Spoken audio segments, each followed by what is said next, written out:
Last week, we learned about what Jesus said about those that show mercy to others and are pure in heart are being blessed by God. This week, we're going to hear what Jesus says about those that promote peace and those who are persecuted for making brave choices to follow God and spread the love of Christ around the world. So we're still on that mountain overlooking the Sea of Galilee, listening to Jesus. So let's open our Bibles to the book of Matthew and turn to chapter 5, and let's read verse 9 together. Jesus says, "Blessed are the peacemakers, for they will be called children of God." Peace is so important that there are many symbols for peace around the world. People recognize doves and olive branches, peace signs, and peace hand signs as images that bring us together. In fact, if you look up peace in your emojis, you'll find that there's a few of those symbols on your devices. We say peace to describe being calm, still, and not disrupted. This kind of peace Jesus talked about was much more than calm, quiet, or a lack of conflict. For Jesus, true peace was what he and his followers called shalom. Can you all say that with me? Shalom. Shalom means wholeness and wellness. Shalom means all your needs, whether it be physical, emotional, or spiritual, are met and lovingly cared for. Have you ever felt that kind of peace? There are many people listening to Jesus who did not experience this kind of shalom. And there are many today who do not either. In Jesus' time, Rome conquered many different countries and forced Roman laws and customs onto them. They called it Pax Romana, meaning peace within Rome. This didn't feel like peace to the people whose lands and lives Rome took over. Rome thought it was peace because they silenced anyone who had a different view or belief than they did. It may have been quiet in Rome, but it sure didn't feel peaceful. There wasn't conflict, but it was a fake kind of peace.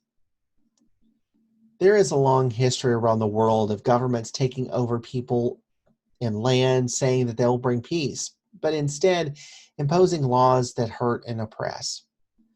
To truly create peace or shalom for everyone, we must use our voices and what power we have to bring justice, not just say we want justice. God desires peace and wholeness among all people, young and old, disabled and non-disabled, among all genders, between nations, and among all expressions of faith. Remember, God's peace is not fake peace. It's a deep wholeness that is sometimes disruptive. This is why Jesus blessed the peacemakers.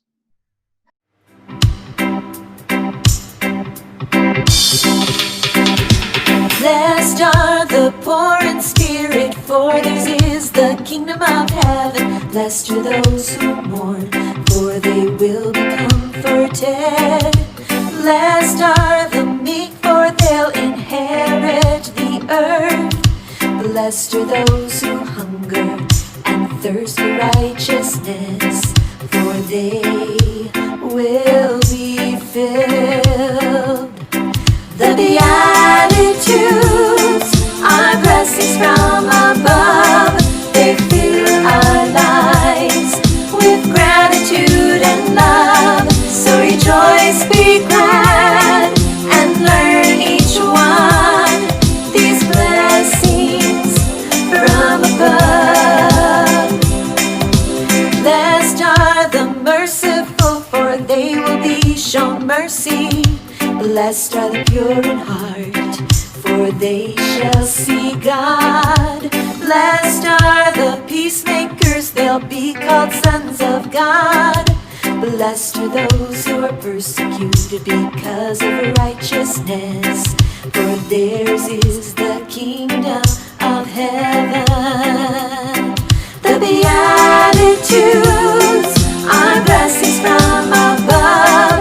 They fill our lives with gratitude and love. So rejoice, be glad, and learn each one these blessings from above. So rejoice, be glad.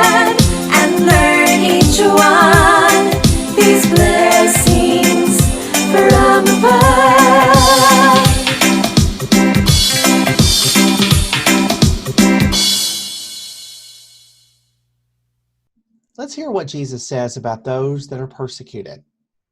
Let's open our Bibles back up to Matthew chapter 5 and let's read verse 10 together. Jesus says, "Blessed are those who are persecuted for righteousness' sake, for theirs is the kingdom of heaven." Can you think of a time you did the right thing but got in trouble for doing it? Or maybe you didn't get in trouble, but someone criticized you or made you feel bad. How did you feel when that happened? It seems unfair, doesn't it? No one understands this feeling and experience better than Jesus. His whole life was about bringing God's kingdom to earth. This kingdom was and is so different from the world of Jesus' day or even our own time. The people who tried to follow Jesus didn't have much voice or power as individuals, but when they began to work together for a fairer way to live, their voice and power got stronger. And when they gathered in large groups to work together for a better, healthier life for everyone, the people in power felt afraid and threatened. And sometimes when people feel afraid or threatened, they treat others unkindly. One time when Jesus was teaching in the synagogue, he saw a woman who had not been able to stand up straight for 18 years. He had mercy and healed her. But the religious leader of the synagogue was upset with Jesus because he believed Jesus had broken one of the Sabbath laws by healing her on a holy day.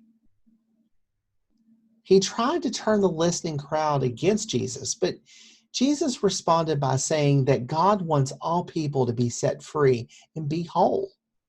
That is the purpose of those laws. When the people listening, they rejoiced at the wonderful thing Jesus was doing.